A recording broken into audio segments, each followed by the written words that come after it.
जब भी हम किसी नई चीज की शुरुआत करते हैं, चाहे वो कोई स्किल हो, कोई स्पोर्ट या फिर कोई नया फेज ऑफ लाइफ, तो सबसे जरूरी चीज होती है फाउंडेशन। और अगर बात हो मुआई थाई जैसे एक इंटेंस और डीपली ट्रेडिशनल मार्शल आर्ट की, तो फाउंडेशन और भी ज्यादा क्रिटिकल हो जाती है, क्योंकि यहाँ सिर्फ पंचेस या किक्स की बात नहीं है, यहाँ बात है पूरे माइंड और बॉडी को एक हार्मनी में लाने की। लेवल 1 यानी मुआई थाई की पहली सीढ़ी इसी फाउंडेशन को मजबूत करने का स्टेज है। और यकीन मानो, फ्लैशी मूव्स और नॉकआउट किक्स बाद की चीजें हैं। शुरुआत में अगर बेसिक्स को पूरी ईमानदारी से समझ लिया, तो आगे की हर टेक्निकल स्किल खुद अपनी जगह पर फिट होती जाती है। सबसे पहले बात करते हैं स्टैंस की। मुआई थाई स्टैंस, ये वो जगह है जहां से आपकी हर मूवमेंट शुरू होती है और जहां पर आप हर बार वापस लौटते हो। ये आपका एंकर है, आपकी होम बेस। मुआई थाई की स्टैंस थोड़ी अलग होती है बॉक्सिंग या कराटे से, क्योंकि यहाँ आप सिर्फ पंच नहीं कर रहे हो, आप किक कर रहे हो, एल्बो मार रहे हो, नी से स्ट्राइक कर रहे हो, क्लिंच कर रहे हो। यानी आपके पास टोटल 8 हथियार हैं और स्टैंस ऐसी होनी चाहिए जो आपको इन सारे वेपन्स का इस्तेमाल करने की पूरी फ्रीडम दे। मुआई थाई स्टैंस आमतौर पर स्क्वेयर्ड होती है, यानी आपके शोल्डर्स और हिप्स सामने की तरफ होते हैं, न कि किसी एक तरफ मुड़े हुए। इसका एक बहुत बड़ा फायदा यह है कि आप दोनों साइड से इक्वली अटैक और डिफेंड कर सकते हो। आपके पावर स्ट्राइक्स यानी आपका डोमिनेंट हैंड और रियर लेग पीछे रहते हैं, ताकि उन्हें जरूरत पड़ने पर मैक्सिमम फोर्स के साथ इस्तेमाल किया जा सके। वहीं फ्रंट साइड एक्शन सेटअप करता है, रिदम बनाता है, ओपोनेंट्स को डिस्ट्रैक्ट करता है। लेकिन हर चीज के दो पहलू होते हैं। स्क्वेयर्ड स्टैंस आपको बैलेंस और मोबिलिटी देता है, पर साथ ही ये आपके टॉर्सो को थोड़ा ज्यादा एक्सपोज कर देता है। साथ ही लैटरल मूवमेंट यानी साइड टू साइड थोड़ी स्लगिश हो सकती है। इसलिए अवेयरनेस और सॉलिड डिफेंस आपकी टूल किट का हिस्सा होना चाहिए। अब बात करते हैं मूवमेंट की और खासतौर से फुटवर्क की। मुआई थाई में अच्छा फाइटर वही है जो एफिशिएंटली मूव कर सके। ये मूवमेंट सिर्फ आगे या पीछे की नहीं है, ये चारों डायरेक्शंस में होनी चाहिए, फॉरवर्ड, बैकवर्ड, लेफ्ट और राइट। और इस सब के बीच सबसे जरूरी है बैलेंस। अगर आप मूव करते हुए अपना स्टैंस खो देते हो, तो आप वल्नरेबल हो जाते हो। इसलिए मूवमेंट ऐसी होनी चाहिए जैसे पानी, फ्लूइड, अडेप्टेबल, लेकिन जरूरत पड़ने पर फुल पावर के साथ। बाउंस नहीं करना है, ग्लाइड करना है। हर स्टेप के बाद वापस अपनी स्टैंस में लौटना है। यही आपकी ग्राउंडिंग है। इसके बाद आता है स्ट्राइकिंग का पार्ट, और शुरुआत होती है सबसे बेसिक बट मोस्ट इंपॉर्टेंट पंच से। जैब। जैब आपके लीड हैंड से आता है, और ये पंच उतना पावरफुल नहीं होता जितना पर्पसफुल होता है। ये आपके लिए एक मेजरिंग टूल है। आप इससे डिस्टेंस चेक करते हो, ओपोनेंट को डिस्ट्रैक्ट करते हो और अपनी रिदम सेट करते हो। जैब वो फर्स्ट टच होता है जिससे आप लड़ाई की शुरुआत करते हो और उससे एक फ्लो बनाते हो। उसके बाद आता है क्रॉस, यानी रियर हैंड से आने वाला पावरफुल स्ट्रेट पंच। ये पंच सिर्फ हाथ से नहीं मारा जाता, ये पूरे शरीर से जनरेट होता है। जब आप क्रॉस मारते हो तो आपके हिप्स रोटेट करते हैं, शोल्डर्स टर्न होते हैं, बैक फुट पिवट करता है। मतलब ये एक फुल बॉडी मूवमेंट है जो ग्राउंड से शुरू होकर ओपोनेंट तक जाती है। क्रॉस से आप सिर्फ पावर नहीं सीखते, आप फोर्स को चैनल करना सीखते हो डिसिप्लिन के साथ। अब पंचेस की तरह ही आते हैं स्ट्रेट किक्स, और सबसे पहले आते हैं टीप। टीप को आप मुआई थाई की पुश किक कह सकते हो। लीड टीप तेज और स्नैपी होता है, ग्रेट फॉर क्रिएटिंग स्पेस या ओपोनेंट को ऑफ रिदम करने के लिए।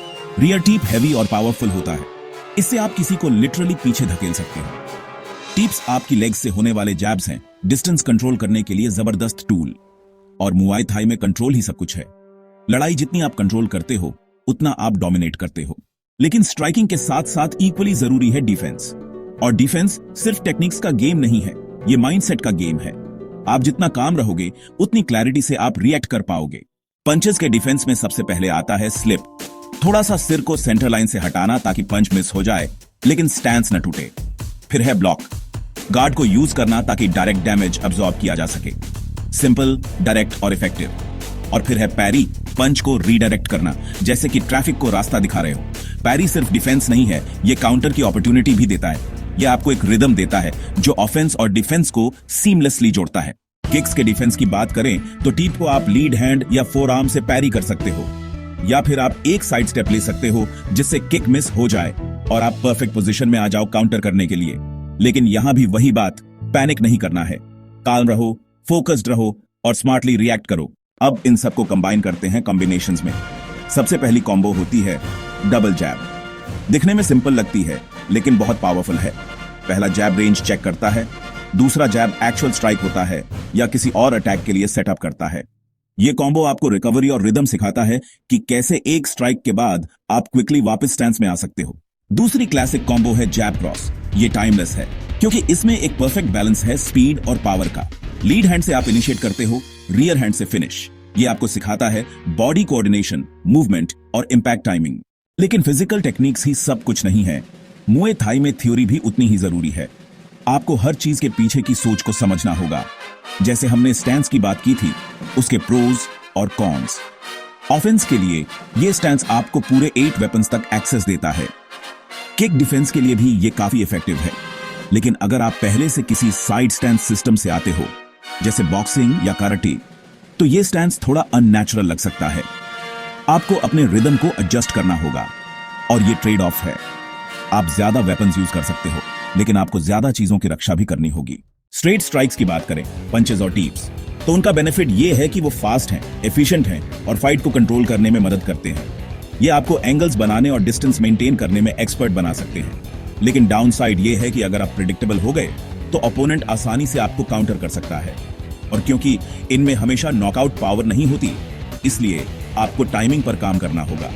आपको इन्हें फेंट्स, एंगल्स और कॉम्बोज के साथ लेयर करना होगा ताकि आप इफेक्टिव बन सको।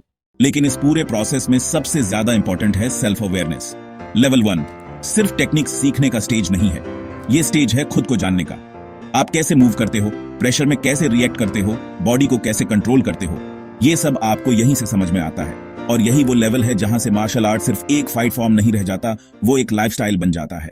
मुआई थाई सिर्फ बॉडी का गेम नहीं है, it's a game of mind, of discipline, of growth. इसलिए अगर आप बिगिनर हो तो बस एक बात याद रखो, जल्दबाजी मत करो, पेशेंस रखो, बार बार बेसिक चीजों पर काम करो, बार बार स्टैंस में जाओ, बार बार जाब मारो, बार बार टीप प्रैक्टिस करो। क्योंकि जितनी मजबूत आपकी नींव होगी, उतनी ही ऊंची आपकी मार्शल आर्ट्स की इमारत खड़ी होगी। ये सिर्फ एक कॉम्बैट स्पोर्ट नहीं है, ये एक जर्नी है जहां आप अपनी बॉडी के साथ साथ अपने माइंड और स्पिरिट को भी मास्टर करते हो। So keep showing up, keep learning, and most importantly, keep evolving, not just as a fighter, but as a person. यही तो असली मुआई थाई है।